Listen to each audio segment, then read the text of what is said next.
Ibu bapak, saudari-saudara yang terkasih dalam Tuhan Yesus Kristus. Ada seorang bijak, orang Yunani, seorang filsuf bernama Aristoteles pernah mengatakan demikian. Setiap orang itu memiliki kecenderungan alamiah untuk mendekati apa yang membuatnya nyaman dan menjauhi apa yang membuatnya tidak nyaman. Dan itulah kecenderungan alamiah kita semua. Ketika kita ada bahaya, misalkan ada api yang kemudian bisa membakar diri kita, kita pun menjauh. Jangankan itu, kita ingin melihat hal itu yang indah-indah. Karena sikap demikian itu sebenarnya bukan hanya untuk menyenangkan yang menyamankan kita secara fisik, tapi juga psikologis. Dan itulah kemudian menjadi kecenderungan alamiah kita.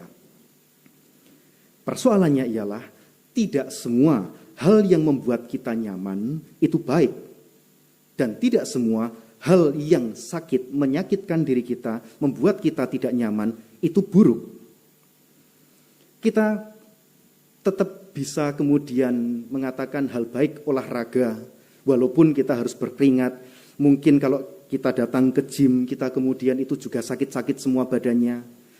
Bagi pelajar, belajar itu pun juga bukanlah hal yang mudah mengatur jadwal ini semua. Di dalam keluarga, mengatur bagaimana waktu dengan keluarga, dengan teman-teman dan yang lain sebagainya, itu pun tidak mudah, tapi baik. Namun ada juga hal yang membuat kita nyaman tapi tidak baik, seperti yang disebutkan tadi di dalam bacaan Injil, yaitu kemunafikan. Mengapa kemunafikan itu hal yang membuat kita nyaman, Nina Bobo?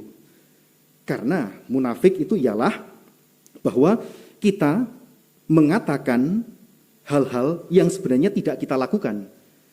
Mewartakan suatu hal yang tidak kita miliki. Kita tidak mengatakan hal yang sebenarnya, tapi itu membuat nyaman. Mengapa? Karena tidak membuat kita konfrontasi dengan orang lain. Tidak membuat kita kemudian dimarahi oleh mungkin atasan, mungkin orang lain. Mungkin juga kita menemukan kenyamanan di situ, bersembunyi di situ. Tapi apa yang terjadi? Kita di luar kelihatannya baik, tapi di dalam kita itu kobong. Karena itulah tadi Tuhan Yesus mengatakan, waspadalah terhadap ragi. Karena ragi itu ditempatkan di dalam dan kemudian bekerja dari dalam. Kemunafikan sama. Membuat diri kita dari dalam itu kosong, hancur. Walaupun kelihatannya di luar baik. Karena itulah itu perlu kita waspadai. Pertama. Yang kedua, tadi juga dikatakan di dalam kitab suci, karena tiada sesuatu pun yang tertutup yang takkan dibuka, dan tiada sesuatu pun yang tersembunyi yang takkan diketahui. Karena itu apa yang kalian katakan di dalam gelap akan kedengaran dalam terang. Dan yang kalian bisikkan di telinga, di dalam kamar, akan dimaklumkan dari atas atap rumah. Bahwa kemunafikan yang kita simpan rapat-rapat, sikap yang kelihatannya kita itu menampilkan hal yang baik, padahal di dalam itu tidak, itu pasti akan ketahuan. Apalagi di zaman ini, kita itu hidup di era panoptikon, kalau istilah di dalam sistem keamanan ya. Sistem keamanan kan ada yang panoptikon itu pan artinya semua, optik artinya melihat. Jadi melihat semuanya. Itu biasanya digunakan dalam sistem penjara di mana orang yang dipenjara itu bisa diawasi oleh banyak orang. Dan kita hidup di era semacam ini dengan adanya banyak CCTV, dengan apa-apa kejadian kemudian direkam. Kita mau browsing saja masuk ke internet, itu kemudian historinya tercatat semua. Tidak bisa dihapus dan lain sebagainya. Kita ada di era semacam ini. Di era di mana tidak ada sesuatu pun yang tertutup, yang takkan dibuka. Akan ketahuan. Maka biasanya jalannya ada dua. Menyembunyikan itu terus-menerus, mencari cara bagaimana kita bisa menyembunyikan keburukan yang kita alami, atau kita memilih untuk menjadi pribadi yang memiliki integritas, memilih untuk menjadi baik, menjauhi dari dunia kemunafikan, dan pada akhirnya kita pun juga semakin berkembang. Namun persoalannya, menjadi orang yang demikian itu tidak mudah. Tantangannya berat. Namun tadi dikatakan oleh Tuhan Yesus, bukankah burung pipit dijual 5 ekor 2 duit? Sungguh pun demikian, tidak seorang pun dilupakan Allah.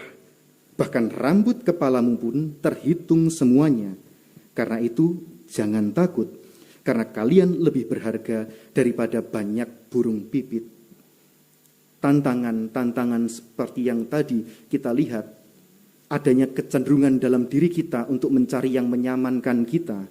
Kita cenderung ada di zona nyaman, dan mungkin sifat munafik juga ada di sana. Dengan adanya tantangan-tantangan bahwa dunia saat ini itu juga membuat kita tersadar bahwa tidak ada yang bisa kita sembunyikan. Namun walaupun tantangannya sedemikian berat, jangan pernah takut. Kalau kita berani untuk mengatakan, iya, saya mau berubah, ya, saya mau menjadi baik, ya, saya mau menjadi orang yang memiliki integritas, kita belajar perlahan-lahan dalam bimbingan Tuhan, Tuhan pun tak akan meninggalkan. Karena burung pipit pun tak ditinggalkan oleh Dia, apalagi kita manusia yang berharga di matanya. Berkat Tuhan menyertai kita semua. Amin.